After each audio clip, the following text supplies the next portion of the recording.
I remember back in the springtime, I took a lot of heat for making videos like these when I was telling people to be careful because the spring market is eventually going to cool down.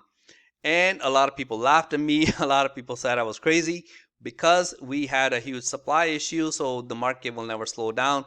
And millions of immigrants were coming in with millions of dollars, so they would never let the market slow down. But I have one question for people who were very bullish about the real estate market back then.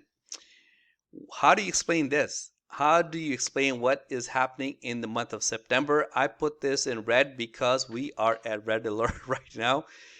This is how many homes have sold in the first 12 days of September. And just to keep things fair, I'm only comparing it to the first 12 days of each of these months.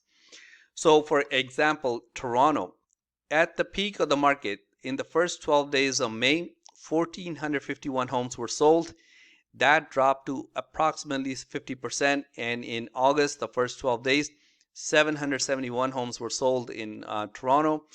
Now we're sitting at even lower than August. We're not even anywhere close to what happened in the month of August. We're not even close to what was happening in the winter time. Only 356 homes sold. That is a huge drop compared to what was happening at the peak of the market. That's why I was banging the drum. I was trying to tell people to be careful. And in terms of like what was happening in prices have also dropped. Toronto is down about 15% in only a matter of a few months. In the month of May, they were selling for about $1.9 million. These are average prices for detached homes. Now they're selling for about 1.63.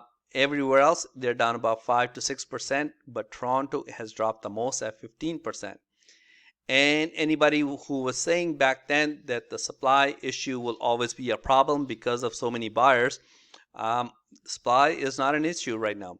This is how many homes are sitting on the market right now. This is the available inventory. And this is how many of them have been on the market for longer than 1 month.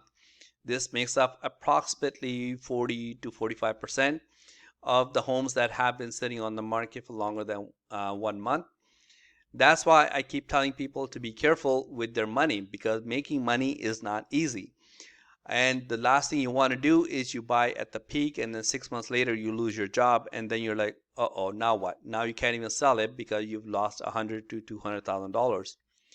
And this is how many listings were canceled in the month of August. Maybe you could give me your opinion, maybe your thoughts, because I know a lot of smart people watch these videos. What do you think happened? What happened to the people who were very bullish about the real estate market?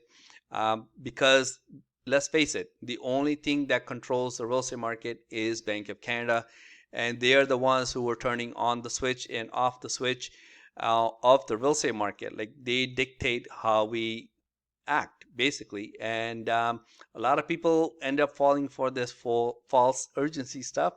So please be careful out there whether you're buying or selling, and I'll see you next time. Thanks. Bye.